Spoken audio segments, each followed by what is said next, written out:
नमस्कार। चलिए आज एक ऐसी कहानी सुनते हैं जो बहुत पुरानी तो है, पर हर बार सुनने पर कुछ नया सिखा जाती है। ये कहानी है उस एक चीज की जो हम सबके पास होती है, लेकिन उसकी असली कीमत हम अक्सर भूल जाते हैं, और वो चीज है हमारा वक्त। तो सीधे एक सवाल से शुरू करते हैं ना। एक ऐसा सवाल जिस पर ये पूरी कहानी टिकी है। क्या कभी सोचा है कि वक्त की सबसे बड़ी ताकत क्या है, और उसी वक्त उसकी सबसे बड़ी कमजोरी क्या है? जवाब इसी कहानी में छिपा है। तो कहानी शुरू होती है एक छोटे से गांव से। वहां एक पिता थे जो अपने बेटे को लेके बहुत परेशान रहते थे। वजह, उनका बेटा दिन भर बस कुछ नहीं करता था, बस अपना वक्त यूं ही बर्बाद करता रहता। और जाहिर है पिता को उसके भविष्य की चिंता खाए जा रही थी। तो पिता ने सोचा, बस अब बहुत हुआ, बातें करने से कुछ नहीं होगा। उन्होंने ठान लिया कि बेटे को जिंदगी का एक ऐसा सबक सिखाना है जो वो चाहकर भी कभी ना भूल पाए। और इसके लिए उन्होंने एक प्लान बनाया। तो पिता ने अपने बेटे को पास बुलाया। फिर वो अपने अलमारी के पास गए और वहां से एक पुरानी लेकिन बहुत खूबसूरत घड़ी निकाली। उन्होंने वो घड़ी बेटे के हाथ में थमाई और कहा, सुनो, इसे बाजार ले जाओ और वहां जो भी मिले सबसे बस ये पूछना कि वो इस घड़ी की क्या कीमत देगा। अब बेटा वो घड़ी लेकर बाजार तो पहुंच गया। उसने एक एक करके लोगों को घड़ी दिखानी शुरू की और उसकी कीमत पूछने लगा। लेकिन जो जवाब उसे मिले ना, वो उसे और भी ज्यादा कंफ्यूज करने वाले थे। जैसे एक दुकानदार ने घड़ी को देखा और बोला, मैं इसके 500 रुपए दे सकता हूं। वो थोड़ा और आगे बढ़ा तो एक जौहरी मिला। उसने घड़ी को परख कर कहा, ये तो अच्छी है, मैं इसके 1000 रुपए दूंगा। और फिर एक तीसरे आदमी ने उससे 800 रुपए का बताया।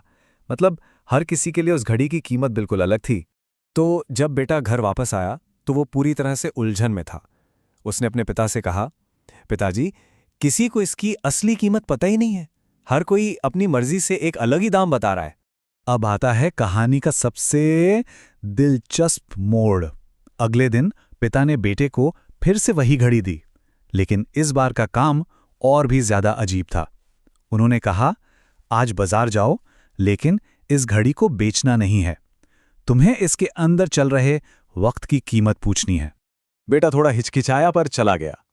लेकिन इस बार बाजार में जो हुआ वो अलग ही था।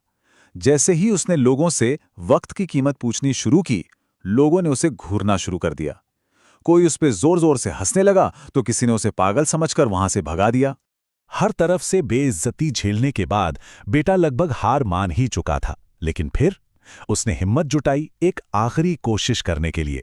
उसकी नजर एक दुकान पर बैठे एक बुजुर्ग पर पड़ी जो बड़े शांत और समझदार लग रहे थे। वो उनके पास गया और अपना सवाल दोहराया। उस बुजुर्ग ने लड़के का सवाल बड़े ध्यान से सुना। एक पल के लिए उन्होंने अपना सारा काम रोक दिया, लड़के की आंखों में देखा और बहुत शांति से बोले, बेटा, तुम जिस चीज की कीमत पूछ रहे हो ना, वो तो अनमोल है। तुम अपनी पूरी जायदाद, करोड़ों रुपए भी दे दो तो भी अपनी जिंदगी का एक गुजरा हुआ सेकंड वापस नहीं ला सकते। और बस यही वो पल था, यही वो जवाब था जिसने उस लड़के की पूरी दुनिया ही बदल दी। उसे अपनी जिंदगी का सबसे बड़ा सबक मिल चुका था। और यहीं पर समय का एक बहुत ही खूबसूरत पैराडॉक्स सामने आता है। बुरी खबर यह है कि वक्त उड़ जाता है, लेकिन अच्छी खबर यह है कि उस उड़ते हुए वक्त के पायलट हम खुद हैं। ये सच्चाई जानने के बाद उस लड़के की जैसे आंखें ही खुल गईं। वो आलसी लड़का उसी बाजार में कहीं पीछे छूट गया था। जब वो घर अपने पिता के पास लौटा तो वो एक बिल्कुल बदला हुआ इंसान था, एक ऐसा इंसान जिसके लिए अब हर एक पल कीमती था। तो इस पूरी कहानी का सार क्या है?